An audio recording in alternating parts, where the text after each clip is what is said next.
Hello and welcome in to the Hill and Valley. This is Nick Roby. Thanks for tuning in. If you haven't joined us before, welcome. We're super glad to have you. We are the Clemson podcast, a part of the BackyardCatch network. So whether you're watching us YouTube on the whole BackyardCatch YouTube channel, whether you're listening to us on podcasts, Spotify, however you get your episodes, we thank you so much. A lot to dive in this first episode of the new year. Clemson coming off of a ACC title. They're coming off a playoff appearance where they lost a tough one to Texas on the road. Obviously some changes have been made. Wes Goodwin is out as offensive coordinator. Tom Allen is in. He was at Penn State. Actually, before that, he used to also be the coach at Indiana. So it'll be really interesting. It's his first test as well. And then, they start off with the clean and casual, easy game. No, they have number 9 LSU coming into their stadium. Clemson lost, did not play well in that second half against Georgia. But now you get number 9 LSU, who, it's a lot been talked about. They've lost 5 SEC games in a row, or ACC openers in a row, opening games in a row. I mean, what I was trying to also say was that Clemson lost their 3 SEC games last year. So, a lot riding on this, I think, for both teams. I think Brian Kelly, he wants to take that next level up. I know that there's been some results, but I think not where LSU fans would want them to be. I know Clemson expects and is anticipating a lot with this team. Kind of the feel is that a lot of the pundits really like Clemson as one of the top teams, even for a national championship.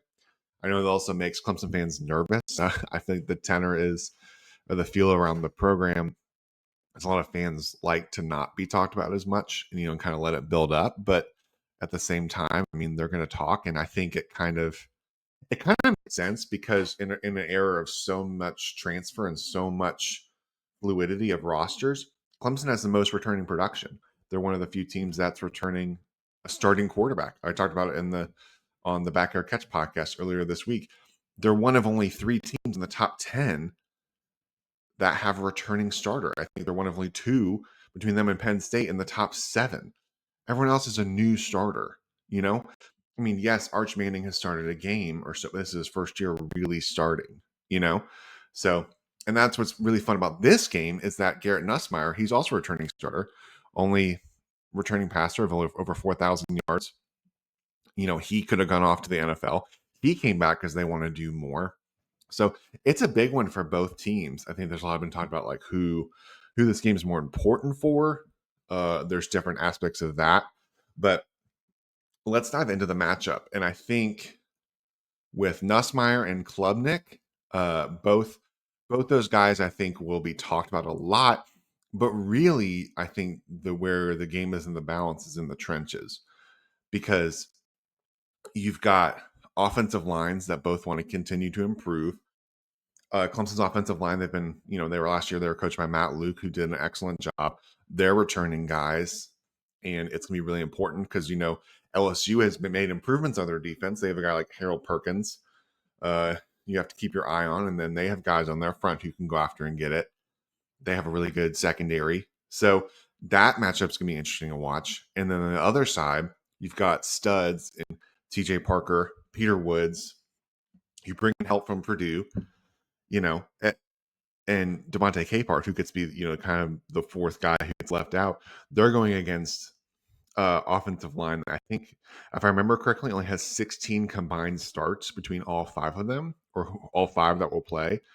And not all those are even at LSU, So that's a makeshift offense for a night game at Clemson.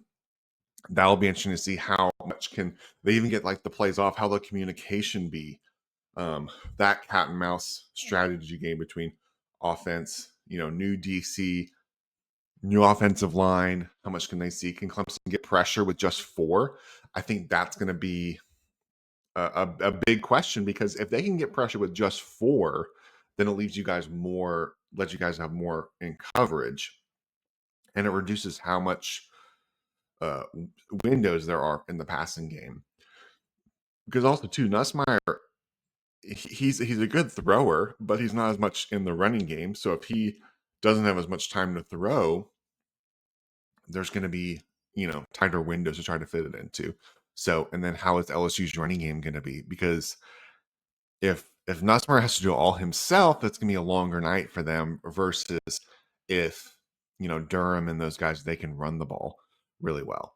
So I think there's been a lot of anticipation and on both sides. I think that's what makes this game so fun is that there's a lot we want to see, right? Like, our guys at that next level, questions of, is Adam Randall really ready to be the number one running back converted from wide receiver?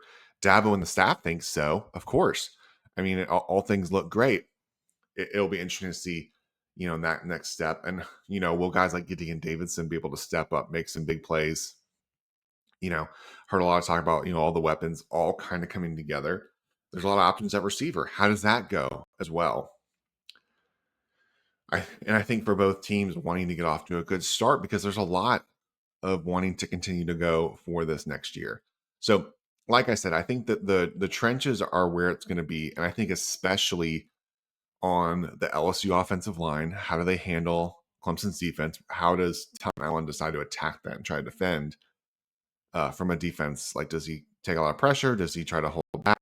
Can LSU have a running game? I think that's even more specifically, does LSU have any sort of running game? Because Nussmeier, like, he can extend plays, but he's not an extension of the run game. That's just not his strengths, and that's great.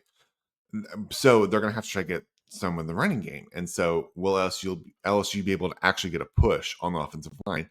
If they do, and they can become more balanced, play action pass becomes more open, you can take more shots over the top. There's more space versus if guys like Sammy Brown can come downhill and attack through the gaps, it just makes it tougher, and puts Nussmeier under more pressure, make quicker decisions, which can lead to more mistakes. I mean, I would think the same would go for Klubnik. So that's massive. I think this first quarter is really massive in who can establish how they want to play the game. On the other side, I just think too, in this kind of a game, is Clemson also would want to get off to a good start. I think in years past it hasn't been as much that way, so I wouldn't be as concerned if that happened. I wouldn't be as surprised. It'd be good for Clemson to get off to a good start, really, for both teams. I think to go see the ball go through the net, so to speak. So I would expect both play callers to have maybe some more quicker passes. People may or may not like it, but the screen game will be a part of that, especially with guys coming in, trying to pressure, trying to make plays in a big game like this. I expect to see more screens. I expect to see wide receiver, little slants across the middle, just to get guys going and kind of get those juices flowing. I could even see like a design run for like a Cade Klubnik, just to get hit. Some guys like to get hit a little bit to get the feel of the game and get the jitters and get that going. A lot of anticipation. I also expect some mistakes, because remember, this is the first game, obviously, but there's no, like, they've only been playing each other, so there will be probably a little bit of mistakes, some rust. The crowd will be ready to go. So that will be really key as well. And then third down, I think will be massive. Whichever team can win third down is going to be massive, because Clemson's defense was having a hard time getting off at times on third down, or, preventing the run, or even like, what down is it? Like, what's the distance? Like, is it third and long? Like, is it 3rd and 7, 3rd and 8 all night for Garrett Nussmeier? Or is it like 3rd and 2, 3rd and 3, 3rd and 1? Like, that's a big difference when it comes to this type of game. So that's an aspect that I'm looking for. At the same time, too, they have all these different receivers from Clemson, and I'm curious to see how exactly, who are the first three to line up. If I were to guess right now, it would probably be Antonio Williams, Bryant Wesco, and TJ Moore. Of course, they didn't release a depth chart, but I mean, those guys are going to be rotating, and how all those different pieces are. Then you have Tyler Brown, you have Turner, you have a bunch of these different guys that can play. And don't forget about transfer Tristan Smith, and he's a big guy who has shown really well in camp. And LSU's lost some pieces. They lost, more talent receiving wise past few years, but I don't worry about them when it comes to talent and speed on the outside. I think that has always been one of their strengths, and I don't see why it wouldn't be this year. So before we get into more the line of the game, I want to make sure we talk about our partners with SeatGeek. If you're looking to travel to a game, if you're trying to buy tickets for later in the year, SeatGeek is a great option. It finds you the best prices that you can see. It shows you on a scale of 1 to 10 how good your seats can be. And with our code BackyardCatch with the part of the network, you get $20 off your first purchase as a new member. It gets you a discount, gets you a deal. You know you're getting a good seat from a place you can trust, and help support the channel, help support me. So both would thank you in that. And then as well as we're talking about different things, make sure you are liked and subscribed on the podcast. You can find us anywhere. That's super helpful. We're trying to make sure we get to 500 subscribers. That is our first mark of the year. Helps me out a ton, unlock some more things for me, and help support the channel and what we're trying to build and trying to do here. And also, finally, what we're trying to build, if you like having conversations and you want to continue in the community, not just a part on like a Sunday or at the games, we are building a really cool Discord. And so Discord is app. It's a site where you can be a part of a community and chat throughout the week and throughout the day. So that is for free. We'll have the link in the description below to sign up, and then also gets you signed up for the newsletter that goes out about once a week that gives different updates or different announcements. And that's also free to sign up, and that supports me as well. So I really appreciate it. Currently, the line is about, as we get back to the game preview, the line's about 3.5 for Clemson. And, they give about, Clemson, they give about, they say about 3 points at home. So I think home field is a huge deal in this game, and the noise that can be brought into this. And so I think that's the interesting part is I could see this kind of playing out a few different ways. If Clemson's able to get the ball going and they can get a score up or two on LSU, and LSU just play catch up the whole time, I think that makes it tougher because then they have to become more one-dimensional, and they're throwing, and you can work with that more.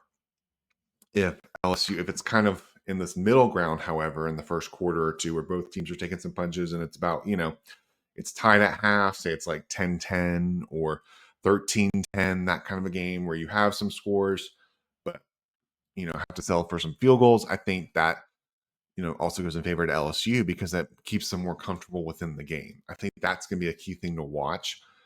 Another key thing to watch too is I think the teams will be able to move the ball some on both of them. I don't expect complete shutouts by either team. I don't expect complete offensive takes over. I think it's going to be a little back and forth, different punches being thrown and absorbed. I think whoever team obviously too can punch it when they get into the red zone within the 20-yard line. That's going to be massive because obviously 7 or 6 is bigger than 3. And if a team has to settle for more field goals, it lets the other team be able to come back. So I think that's going to be massive as well. And as we saw from the game in Ireland, of course it was raining that day and pretty tough conditions to play in. That turnovers, and change of field can be massive as well. So I see that. I think for me, if when it comes down to, just predicting the game, I think for me, I think that these teams are pretty evenly matched. I don't think there's crazy advantages on either side. I think Clemson being at home is pretty massive. So if it were me, I tend to I'm taking Clemson minus the 3.5. I think they're going to win. Obviously, if they win and cover the spread, I'm going to go with. I think it's going to be like 31-24. I think a late score puts them ahead, and maybe get one more stop in there as well. I could see this being a tight game. I think it's more often than not, if you were to simulate this game, this is going to be a tighter game where either team can win. I trust in the changes that Clemson's made, especially in the running game. that they'll be able to get some stops, and it won't be like as much as it was last year. However, it is game one, and I do think that there will be some broken coverages. I do think there will be, there'll be opportunities for some scores, and LSU is a good team as well. So I think both teams will be able to score. Now, having said that, in different scenarios, if that scenario plays out as I'm predicting, I think obviously that's great for Clemson. It's a big feather in your cap, big win at home. There's a lot of expectations this year, and I know that Clemson wouldn't mind that. At the same time, they would say it's one game at a time. I do think that from an individual team standpoint, there's more pressure on LSU because they haven't won the opener, obviously, in 5 years. And for Brian Kelly, I know that would be a really big win on the road for him.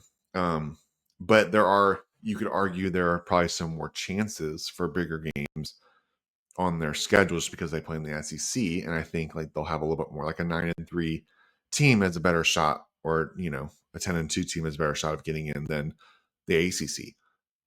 So that being said, and then Clemson is the favorite in the ACC to win the conference, was LSU. I feel like a lot of people have them in about that third or fourth slot, depending on how the year goes. Some not, but that's kind of the general consensus I'm seeing. However, conference-wise, this would be massive for the ACC. You have who's been your top dog for the last decade, them and Florida State, but Clemson more recently.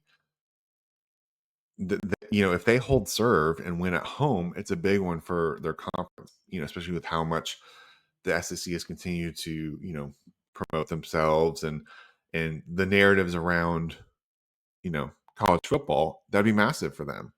But if Clemson were to lose, I think it'd be like, okay, you lick your wounds, and you, just from an individual team standpoint, you lick your wounds, you move on.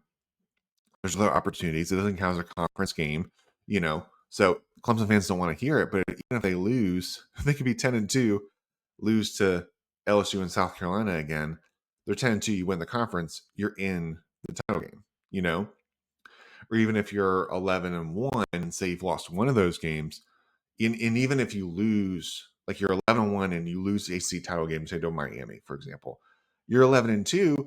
There's still a good shot of you getting in as an at-large, and you'd have to go on the road. But there's a lot of things. I mean, we're going off what we know, but there's a lot that could happen within this year for sure. But yeah, I think for LSU, I mentioned it a little bit, but if they win, it would be massive for them, and it'd be a big momentum boost for them, and they would be very happy to tell you how great they are, and going into that, in which they would earn it. I think Clemson as well. Both teams are ready to say that they won this game. But if they lose, I think that's where it gets a little bit, the conversations get a little bit tougher, or just there's some more pressure. You move on, but and last year I heard a stat from Crane & Company. They reminded me that they were 6-1 even after the USC loss. And to me, I have a little bit more questions. Like, I know that Durham can play, but